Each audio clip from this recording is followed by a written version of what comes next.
आज मी काकडीचे धपाटे करणार आहे ज्वारीचं पीठ टाकून. मग त्याच्यासाठी काय काय लागणार आहे ते सांगते. 1 कप ज्वारी, 4-5 हिरव्या मिरच्या, 2 कप बेसन पीठ, 4 चमचे ओट्स, 1 कांदा, बारीक चिरलेली कोथिंबीर, 1 चमचा तीळ, अर्धा चमचा हळद, अर्धा चमचा ओवा, अर्धा चमचा धणे आणि अर्धा चमचा जिरे आणि 5 ते 7 लसणाच्या पाकळ्या. आणि काकडी आता मी किसून घेणार आहे. आणि किसण्याआधी काकडी आधी खाऊन बघायची, नाहीतर आहे ना धपाटे कडू होऊ शकतात का.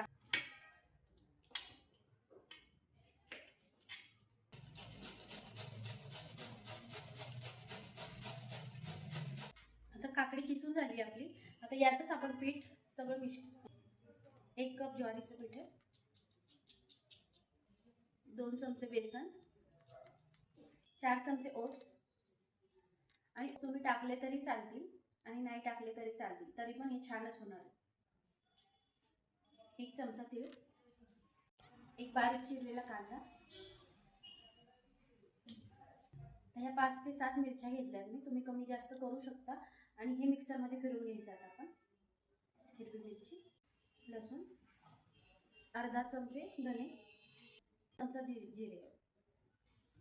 आता हे वाटून घेतलेलं आहे आपण बारीक. आता ह्यात मिक्स करू.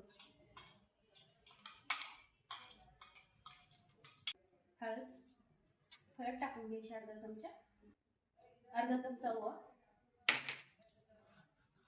तो असं चोळून टाकायचा. आता 1.5 चमचा मीठ,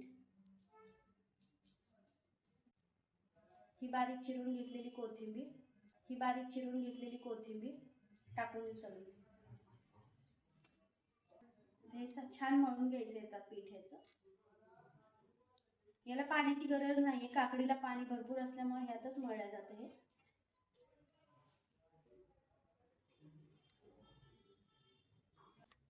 ह्यात आपलं छान मळून झाले, पाणी टाकलेलं नाहीये, काकडीमध्येच मळून घेतलेलं. आणि हे जास्त वेळ मळून पण ठेवायचं नाही, यात ज्वारीचं पीठ असतं आणि काकडी, मग याला पाणी सुटल्यावर पण जास्त पातळ होऊ शकतं. तरी पण थापता येतील धपाटे याचे. तवा तापलेला आहे, आता थोडंसं तेल टाकून घेऊ तव्यावर.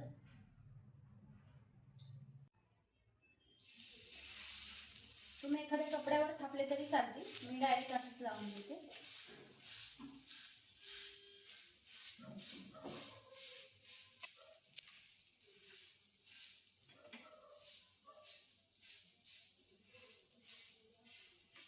थोडंसं तेल सोडून घेऊ.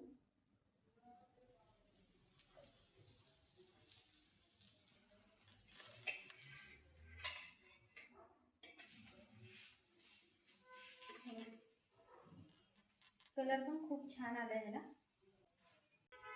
थोडंसं तेल सोडून घेते.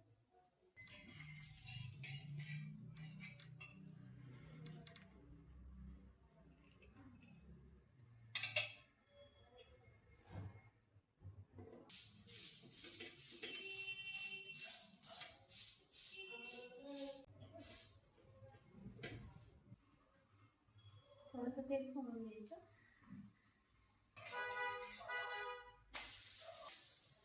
थोडंसं परत तेल सोडायचं. आता ही खालची पण बाजू दाखवते. वरची तर छान कलर आलाय आणि छान झाली, आणि ही खाली पण बघा किती छान भाजलेली. अशीच भाजून घ्यायची.